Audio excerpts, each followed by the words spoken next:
All right. Hey there, everybody. This is a little request for looking at a couple of problems from the quiz we just took on exponentials and logs. So I was going to do 2 problems from that quiz, and hopefully this will help. This will come up on the test tomorrow. So the first one I was going to do was number 1 from the quiz, which was solving a exponential. Looked something like this. 1 minus 7x equals. All right, so when you're in problems like this, sometimes there's an extra step to do before you get going. Sometimes there's not. Basically, the goal is to get the exponential by itself.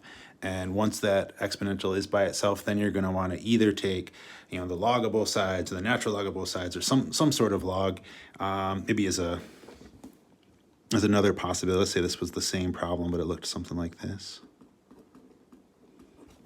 So in either of these 2 cases, the thing that you want to do is use this function. And you can do this, both sides. It is an operation. So the reason that you want to do something like this, though, is that the properties of a logarithm are that when you have a logarithm raised to some exponent, it turns out that this can be used as a multiple now. This will come out front. And we've just now created a linear rule by using a logarithm. So 1 minus 7x, natural log of e, and this is the natural log of 1037.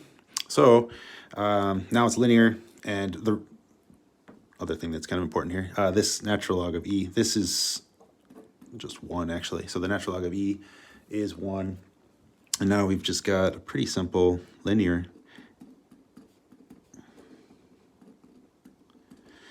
And in order to solve it, just 2 more steps. Basically, you could just subtract 1 from both sides and then divide by the negative 7.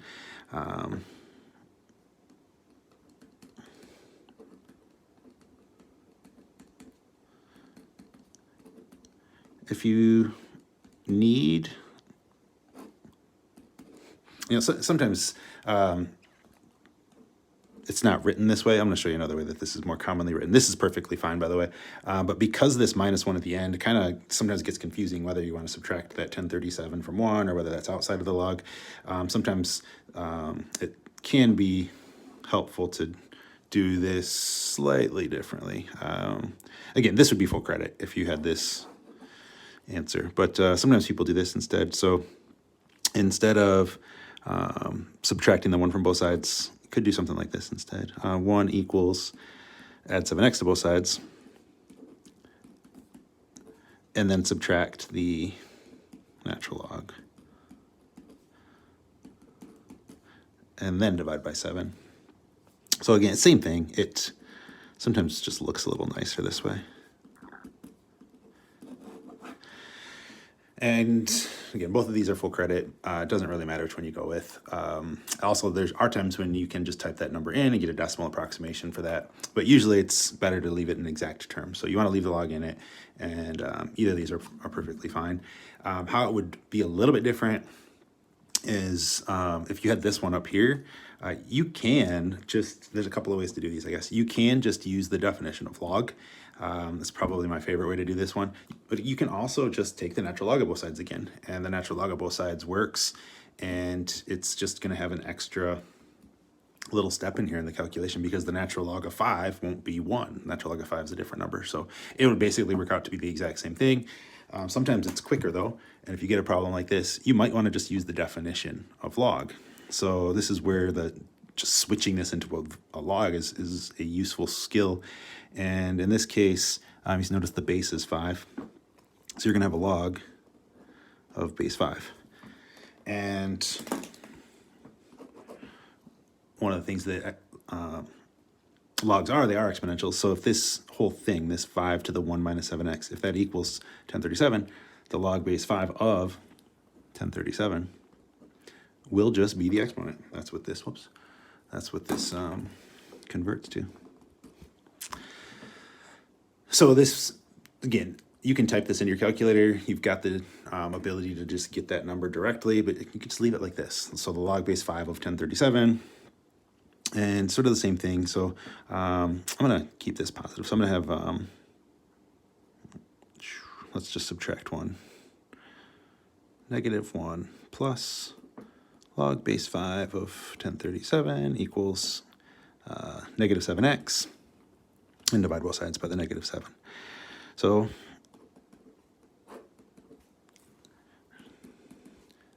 let's see here. So I'm going to write it this way. So the negative 1 and the negative 7, I'm going to choose a positive 1 minus log base 5 of 1037 over positive 7. You can see how similar it is to the result down here if the base isn't 5, where it's base e up here. So they're almost identical, aren't they? This one's just log base e, this one's log base 5. So you're getting the same kind of idea in either of these cases. But you can definitely expect a problem where you have to be able to solve an exponential on the test tomorrow.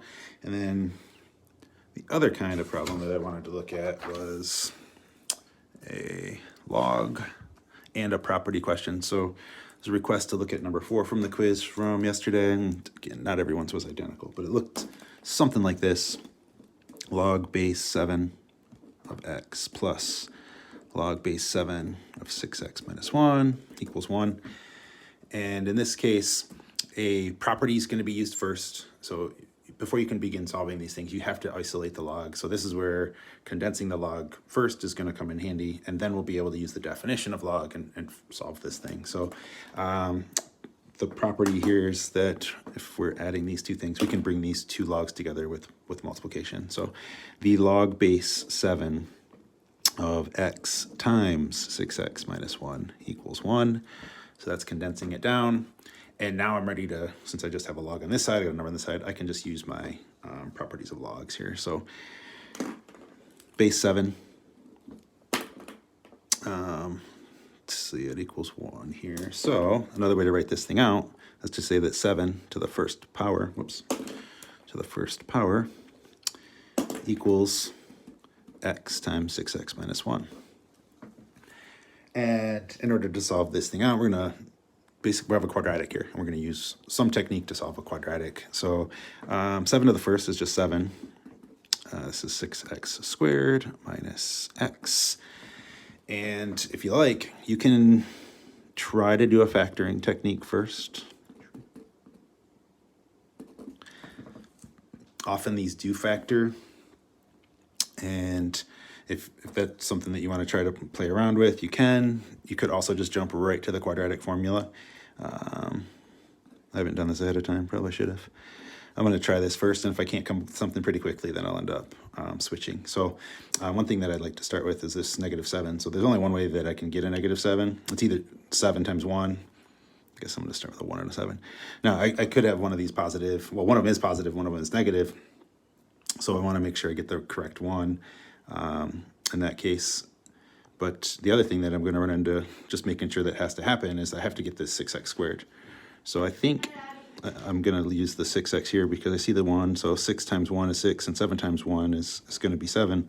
So this should work as long as I can figure out like where my signs are going to go next. So I want to make sure I get a negative 7, but I also need to get a negative 1x in the middle. So I think this should do it. Let's just double check and make sure that that factors correctly. So x times 6x is the 6x squared. And this 1 times negative 7 is definitely negative 7. And then the two other things to check, I want to make sure that I get negative 1x in the middle. So x times negative 7 is negative 7x. 1 times 6x is positive 6x. So those do add up to negative 1x. So this seems to work fine. And then I can just solve this quadratic. So there's going to be two solutions. But often to get these two answers, but just because we get these two answers doesn't mean they're both going to check out okay, and often one of them won't. So you just want to go back and make sure that they both work in the answer here. The negative 1 is going to be a problem because if you use negative 1 you're going to end up getting an error. So the only solution here is 7/6. And I guess that's about it. So, well, thanks for checking this out. Let me know if you have any questions. Thank you.